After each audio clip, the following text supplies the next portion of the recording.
Hello Electroheads, it's me, Tim, and like that Jeremy Corbyn video, I'm back and I'm ready to do it all over again. Yes, I'm on your screens to talk to you about a slightly different car this time, and one you've probably heard and seen about. This is of course the ID Buzz. Now, I found myself in a bit of an awkward situation the last few months since this car's launched, because I've only heard really positive things. Tish reviewed it not too long ago on the channel and only had good things to say. You go anywhere on the internet and there's a lot of good stuff about it. Even our old friend Jack from the Fully Charged show said this was the antidote to boring SUVs. I'm not convinced, however. I found myself in conversations really not that sure that this car is all it's made out to be. So this video might be a little bit different to what you've normally seen on the Electroheads channel, because I'm going to talk you through a few reasons why maybe it's not worth all the buzz. So if at any point you think, actually Tim, you're right, people do need to say about X, Y or Z about the Buzz not being as good, then I want you to go down in the comment sections and tell me, yes Tim, bang on the money. But likewise, if you think I'm wrong to be disagreeing with all the positive and glorious reviews about the ID Buzz, then do the same. Drop me a comment, let me know what you think. We're all friends here, so let's get started. Going to come out the blocks with my first point, which is the looks. Now, this ID Buzz was meant to be like the old-timey Volkswagen vans of the 1960s, the microbus, the camp van that we all know and love. And all the marketing, all the build-up, all the hype to this car was linking it to that style. Does it really look like that?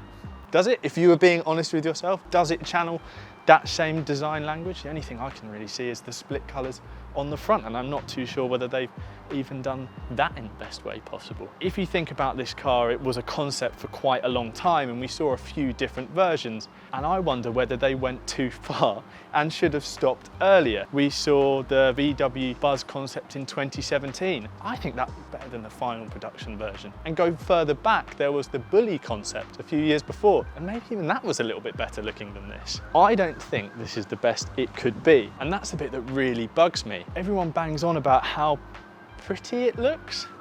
I don't know if I am the only one that can't see that pretty face, but it almost looks like a squirrel with too many nuts in its mouth for the winter or something. I feel like it's quite bulbous, quite chunky, something that we see affects all modern cars and designs. And I feel like maybe simple would have been better in this case. And adding to the fact that I feel like I'm the only person criticising the looks is the fact that the ID Buzz has won awards. I mean, fair play. The Top Gear Awards said it had an iconic design. The Motor Awards 2022 said that the style redefined what it means to be an electric car. Really? Let me know what you think. Is this as good looking as it could possibly be? I'm not too sure, but maybe we should stop talking about what's on the outside and actually get inside and drive it. Actually, before I head off, part of my job is I get to look at the YouTube analytics, and I can see that 80% of you aren't subscribed to Electroheads. So I'm gonna give you 10 seconds now whilst I get in the car for you to scroll down, subscribe, and then come back up again. Okay, you ready? Go.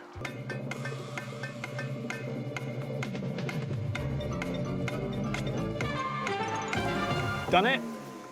Good. So what's the ID Buzz like to drive? Well, the word I'd use is probably unsurprising, which I think is a good thing. It's very punchy away from the line like most EVs, and it's also pretty decent at getting from 30 to 60 when you join a dual carriageway or a motorway. I think the one thing for me that I'd really like to point out is that it doesn't feel heavy. I thought that driving a van car like this would feel quite laboured in through the steering wheel, turning around corners, roundabouts, etc. But actually it feels really light, it feels really good to drive. I'm not concerned about turning certain corners or needing to have inputs all the time. It drives so smooth, which I think is really good. And I think that unremarkableness about it is quite comforting when you're actually in it and driving around. Being the ID Buzz, it's of course part of the ID family, so it's got the same MEB platform as the ID3 and ID4. And if you want to hear more specs and more stats and facts about the ID Buzz, then check out Tish's review where she goes through things like the range and the battery in detail. But I think that solid base, that MEB platform, makes this a really reliable car. You know what you're getting when you do spend the near £60,000 on it. So it's absolutely tipping it down, but I feel like I'm in some kind of really comfortable submarine as we're ploughing through the English October rain. It's not October. Are you dumb? Classic. Feel really comfortable, feel really at ease. The ID Buzz is nice and high up. It's got good ground clearance as well, so any particularly big puddles out on the road aren't too daunting. But obviously it's not all about the driving experience. Of course, if you've got an ID Buzz, you're probably planning on moving more than just yourself around the place. Chances are you'll be driving you plus others to somewhere sunnier and with a beach. So what's the passenger experience like? Well, up front there's plenty of room as well for your co-pilot or your road trip DJ. And in the back there's loads of room for your 3 screaming little ones to kick about whilst you're driving down to your holiday destination. As far as it goes as being a passenger vehicle, it's pretty much got everything. There's a couple of things that I know have been pointed out in other videos, one of them being the fact that the rear windows don't go down, which is a little bit strange. I can't really see why that wouldn't be a feature. Also up front, I mean, it's not massively complicated, but again, the buttons, the ID buttons that you have in a lot of the other Volkswagen electric cars have no real feel to them, so it's quite difficult whilst you're driving to know if you've pressed the right button or you've done the right thing. I'm also just not really a fan in general of massive touch screens. I find them quite difficult to use, especially whilst you're driving. You have no real manual input or confirmation that you've actually made a change or a thing.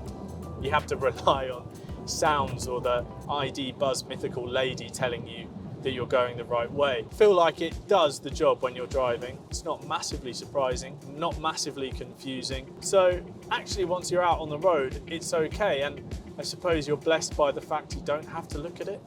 Too harsh? I don't know. It does the job of moving people to different places, which is exactly why you'd buy an ID Buzz.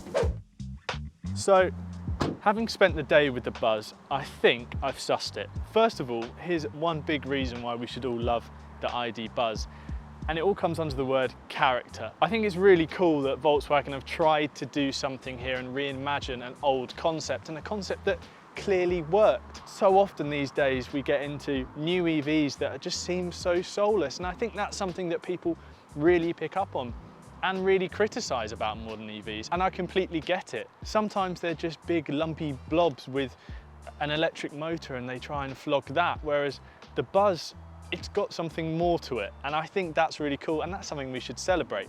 But here's my thought, here's my final conclusion on the ID Buzz, and I think it just needs time. I don't think this first version is perfect, but with Volkswagen's intentions to do more cars on the MEB platform, I don't think this will be the last ID Buzz we see. I think we'll get an ID Buzzier and an ID Buzziest, really. So hopefully in those following versions, we might see some changes to the things I've complained about a little bit. But let me know what you think. ID Buzz, hot or not, buy, or really is the best thing to do, buy one of those and whack an electric motor in it. Let me know what you think, head down in the comments section. Whilst you're there, like and subscribe to Electroheads, and I'll see you in the next video.